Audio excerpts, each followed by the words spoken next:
Caio, você acha que essas novas relações familiares, que está nessa modernidade líquida aí, você acha que isso é um ciclo da humanidade que emplaca ou que vai acabar isso?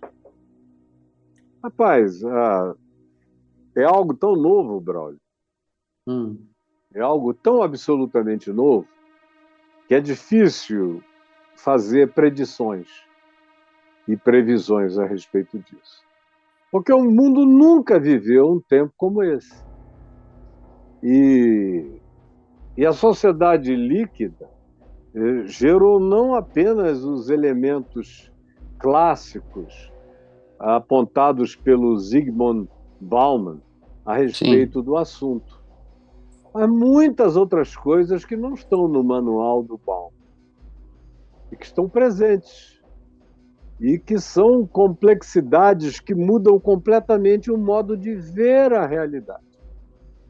Por exemplo, a quantidade de pessoas hoje em dia se declarando cada vez mais homoafetivos ou homoafetivas, ou de qualquer natureza do gênero, ou até os bissexuais, que não são promíscuos, são só aqueles que conseguem se afetuar por uma relação heterossexual, e uma vez que aquela relação termine, tem alguns que conseguem se afetuar dentro de uma relação homoafetiva, sejam homens ou sejam mulheres. E você vê de pessoas sinceras frequentemente essa declaração, e eu não tenho por que brigar com elas quando eu conheço muitas delas e na sinceridade do que elas estão falando. Então, por que que isso ficou tão diferente? Em primeiro lugar, porque hoje há liberdade. Você veja que, apesar do governo Bolsonaro ter prometido que ia acabar com isso, e a Damares disse que meninas, princesas usam, ou meninas usam rosa e meninos usam azul, nunca houve tanto casamento homoafetivo como nesses 4 anos do Bolsonaro no Brasil. Simplesmente ele foi atropelado nessa história toda. E a justiça deu ganho de causa para todas as situações que foram demandadas, pedindo esse direito que já está, afinal, concedido. E já foi há algum tempo definido pelo Supremo Tribunal Federal. Então, apesar da ideologia de antagonismo, não conseguiram fazer nada, porque os tempos são mais fortes do que a ideologia política de um momento que passa como passou e vai passar. O que é mais forte? Houve muito tempo que as pessoas eram obrigadas a ficar num casamento sem amor, sem gostar do homem. Quanta mulher viveu ao lado de um homem, teve 10, 12, 13 filhos, pariu quase até morrer, sem gostar de homem nem de sexo. Eram aquelas pessoas que tinham uma grande amizade com uma outra amiga. E como as mulheres sempre tiveram mais liberdade para ficar sozinhas, homem não entrava com homem num banheiro para tomar um banho. Mas mulheres nunca tiveram problema de tomar banho juntas, conversando, ou se penteando, ou se arrumando, ou se vestindo de portas fechadas. O marido viaja e diz: eu vou chamar a fulana para ficar comigo durante esse tempo para eu não ficar só. E sempre rolou as afetividades, sempre houve mulheres casadas com homens, mas que tinham grande afeto e estímulo sexual era com uma outra igual, só que ninguém sabia. Ambas eram casadas, ambas tinham filhos e ambas eram apaixonadas. Durante milênios isso aconteceu, não foi de agora. Agora é só a concessão, a liberação que aumentou, muito maior, incomparavelmente maior. Outra coisa que mudou dramaticamente é o fato da procriação já não depender mais de relação sexual entre homem e mulher.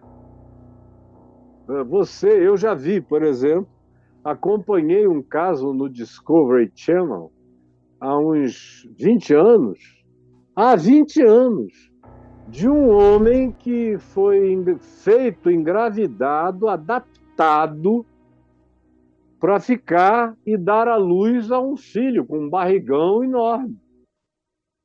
Você vê hoje em dia casais de homens tendo filhos, contratando barrigas ou óvulos de pessoas escolhidas que cederam, são inseminados in vitro e depois numa barriga de aluguel, de quem nem o óvulo, nem o esperma, nem a relação sexual aconteceram nela. Ela foi só a guardiã nos 9 meses, depois a criança nasce, os pais, homens ou mulheres, levam. No caso de mulher, é diferente. Elas selecionam um esperma parecido com a fisionomia da companheira e uma delas é engravidada. E aí nasce um filho com a semelhança de ambas, e vice-versa. E aí primeiro é uma, depois é outra, geram 2 filhos, ou então ficam grávidas juntas e ficam com gêmeos, gêmeos que não vieram do mesmo útero, mas nasceram praticamente no mesmo dia, na mesma hora, são criados simultaneamente. Ora, esse desembaraço, que durante muito tempo motivou a humanidade a fazer homens e mulheres se casarem por uma questão de sobrevivência da raça, de procriação, que é algo que vem desde tempos imemoriais, desde os dias da caverna, e atravessou a humanidade e a civilização humana toda, até agora, ao finzinho do século XX, início do século XXI, onde a revolução se estabeleceu na engenharia genética definitivamente, com o genoma humano todo destrinchado e com outras dimensões do genoma humano sendo ainda compreendidas, crescendo essa percepção da engenharia dos genes e acabando com a necessidade de que a procriação animal mamífera continue como ainda é entre os animais e ainda é entre a maioria dos humanos, mas para quem hoje já vive em outros centros, com outra cabeça, com outra atitude, com outra concepção, praticamente existindo numa outra humanidade, já se transformou em uma outra coisa que não terá volta. Deixa eu afirmar que não adianta, dona Damares, não adianta. Não tem volta, Damares. Não tem volta. Você vai ficar velha, minha querida Damares, está me ouvindo? Num mundo cheio de lésbicas com filhos, criando filhos que não serão homossexuais, que serão, na maioria das vezes, esmagadora das vezes, na média proporcional na qual os pais heterossexuais produzem filhos heterossexuais, pais e mães homossexuais produzem também filhos heterossexuais. Só 10 ou menos de 10% das pessoas que nascem com propensões homoafetivas. A mesma propensão se dá também dentro de famílias homoafetivas. O resto de dizer, se a pessoa, um filho criado por 2 viadinhos, vai virar viado. Isso é coisa de uma mente de ameba, como a do seu Bolsonaro. Porque as estatísticas comprovam o oposto. A ciência estatística demonstra justamente o contrário e mantém a mesma média entre casais homoafetivos, que é aquela que aparece entre os casais heteroafetivos. Então, o resto é obscurantismo, porque eu prefiro ver inúmeras vezes casais homoafetivos de qualquer natureza, seja masculina ou feminina, adotando crianças também. Milhões de crianças sem pai, sem mãe, em orfandade. O que você prefere? Elas crescendo na rua?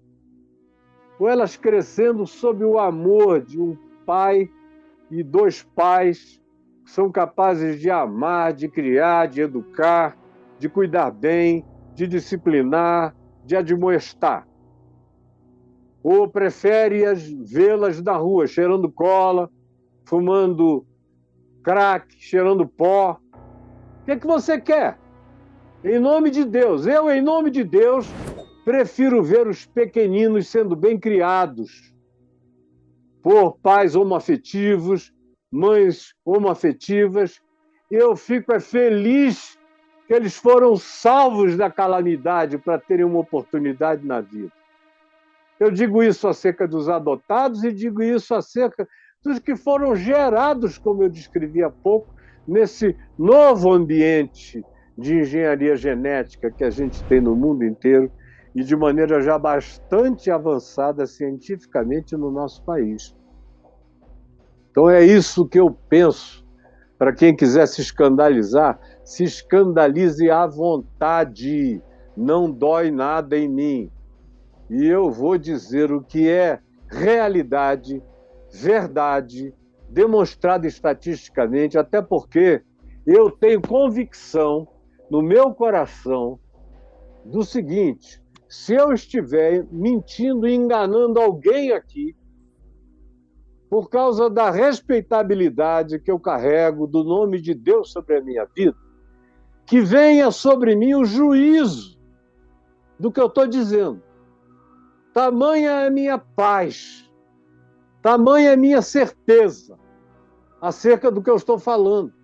Se eu não tivesse paz absoluta, paz como um rio da vida em mim, eu não abriria minha boca, porque eu não quero chamar juízo sobre a minha vida.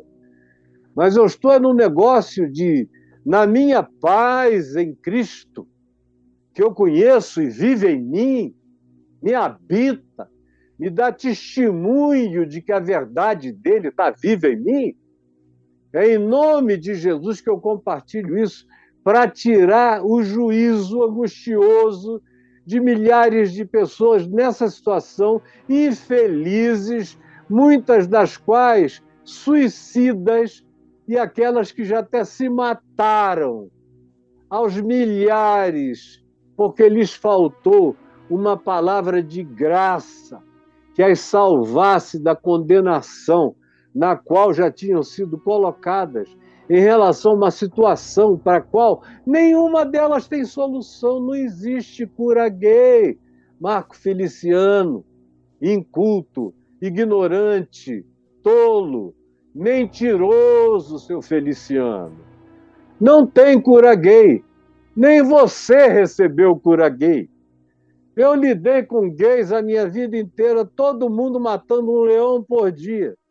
Aguentam 2 anos, 3 anos, se masturbando, pensando num cara gostoso, ou numa menina gostosa, até o dia que não aguentam mais e dão outra vez. Aí vão para o inferno e voltam, meu Deus, aí querem se matar, se cortam, se ferem. Meu Deus, tudo isso por causa dessa esmagadora doutrina do Deus do pinto, do Deus do pênis, do Deus da pepeca, do Deus do ânus, dessa tríade divina de Deus, que são lugares de blasfêmia contra o Espírito Santo. Enfiou o pinto num lugar que não seja o da primeira designação natural, já está no inferno. E assim em qualquer outro lugar. Desculpa.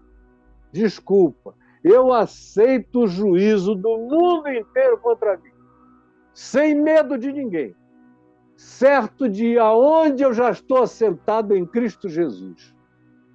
Já estou. E certo de que eu estou vivo nesse tempo para pagar um grande preço pela libertação de milhares de alminhas que de outra feita estariam em estado de angústia, de morte, de desespero, de desconstrução, sem vontade de viver, com desejo de se matarem.